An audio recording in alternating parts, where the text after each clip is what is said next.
Hi, it's Steve Parker. Another video on the 300 TDI conversion into series model Land Rovers, covering series 2, 2A and 3. Our project vehicles are long wheelbase series 3, right hand drive, 2.25 diesel. Today we're doing a video on the engine bay fitting kit. We have the main components of the kit here in front of us. On the left hand side we use the standard 2.25 petrol or diesel engine mounting bracket. On the right hand side we have a big problem because the oil filter is in the way. So we have to make this quite large engine mounting bracket which will clear the oil filter which sits here. We have to discard the original 300 TDI engine mounting brackets, which are both the same on Defender or Discovery. But what we do is we pick up on these two holes here on the front mountings, one that's in the block which never used, then on the back we have a location dowel which picks up in the hole in the block. To support the bottom of the engine mounting bracket we have this sump bracket which will bolt to these three holes here with these nuts and bolts, and then we go underneath the lip of the sump with these spacer washers, and then that then would support the engine bracket on the right hand side. We have to alter the chassis bracket and cut it back. I'll show you how we do that in a moment because we have this template for this job. Once we've done that, then the cap goes on the top of the engine mounting bracket, and then this will bolt in place, and then your mounting goes between the two of them in that sort of manner. We have to relocate the alternator.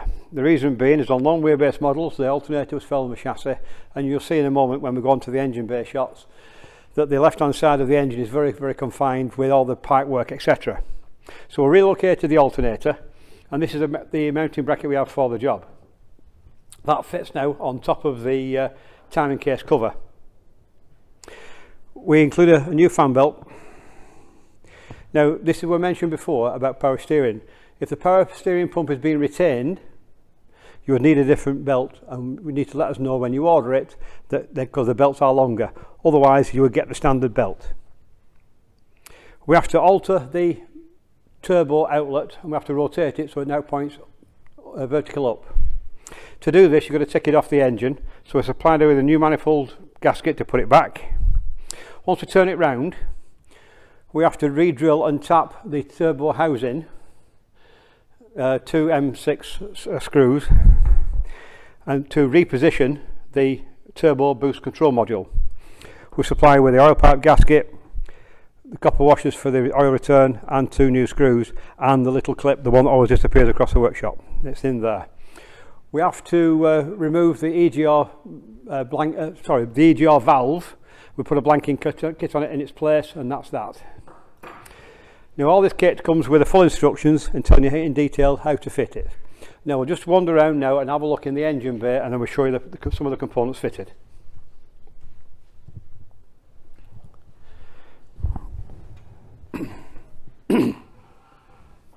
You'll see the alternator has been relocated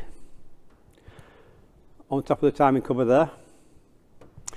You'll see that the intercooler pipes where the turbo up is sticking up. Now we have to prep the engine before we install it, and the engine bay before we install the engine into that. Now a few things we need to do to the engine when before we're going to install it. The flywheel housing, we can take it off the back of the engine block. Now that will not disturb the rear crank seal on these particular engines, but the lugs at the bottom that the original engine mounting bracket bolted to for support have got to be removed. Once to clear the prop shaft, once to clear the cross member. We'll show you of that again in detail when we go underneath the vehicle. We strongly recommend that you change the cam belt on these engines before it's fitted. There were several modifications done to the cam belts prior to them being fitted. So we suggest you look at the updates and see if all the updates have been done. It did vary on the age of the engine because Land Rover did update them as we went through production. The alterations to the engine bay are not that drastic really, but the biggest thing is we do have to move the battery, as you can see here, it's full of other things, from here, and we put it underneath the passenger seat. The engine mounting bracket, we have to cut it back on this side, and we'll show you again with the template in a moment. And on the left hand side we use a standard 2.25 4-cylinder engine mounting bracket. Now there's two sets of holes on the block. The front set, which have never been used before, so they'll need cleaning out with a tap, M12, and then the engine mounting bracket bolts to the front ones, and we supply with new bolts so that you've got the bolts there for the job. The engine is, we would recommend that you wire the engine before you fit it. Now, it's a case of with these, you've got to work around the model of vehicle that you're working on.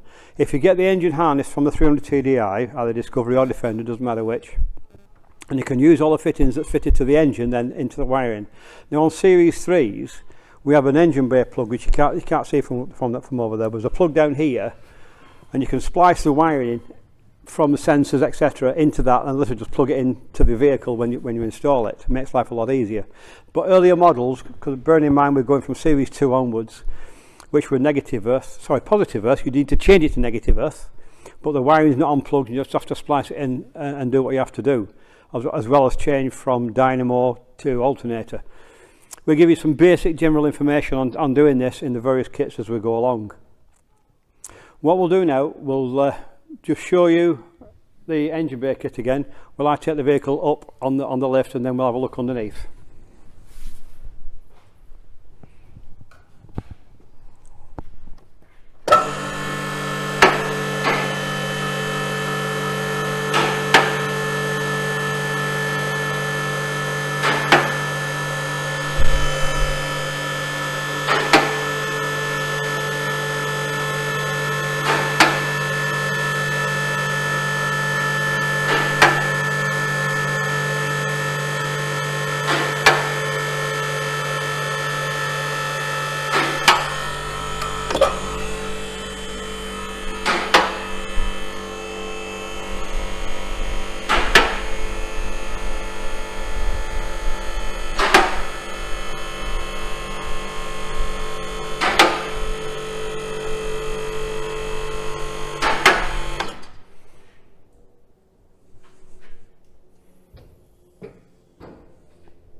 We'll have a look at the left-hand engine mounting bracket. You can see that installed there. Then we'll come on to the other side and we'll show you the right-hand engine bracket. You'll see we have the template which we put in there with it's cut back to. Bit difficult to see. Now it's all installed, but that's basically the gist of it. And you can see the cap that's installed on the engine bracket that we showed you before. We'll go underneath the vehicle now and show you the engine mounting bracket from another angle.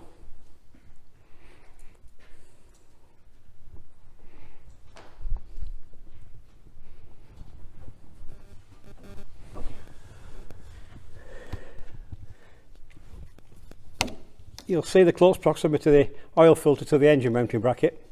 You'll see the back two bolts here, the sump support bracket, and then if we can just come round, we can just see the engine mounting bracket up here. Yep, that's it. Now we'll turn round now and we'll come on to the flywheel housing. I'm show you why we have to alter this. There was a lug there. That's had to be removed because of the prop shaft. Then we'll swing round onto the other side. And it's been taken off so you can see for the cross member. And going to make clearance for the slave cylinder.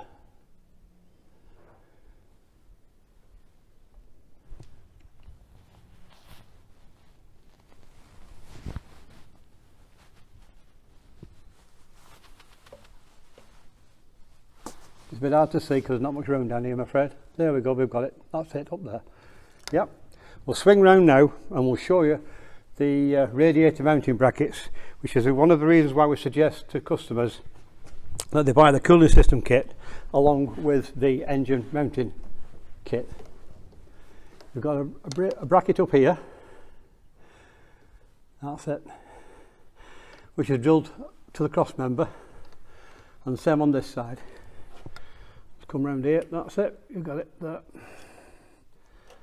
Now as you can see, it's all very confined down here, and you can't get a drill in to drill a cross member once the engine's installed. So really, if you've got the brackets to start off with, and we know where you're going to mount the radiator, it's much simpler to do it before you put the engine in as part of the engine bay preparation. There's also a couple of bits and pieces on up here. You can see this other engine mounting bracket which we cut back, all in detail in the instructions and telling you what to do.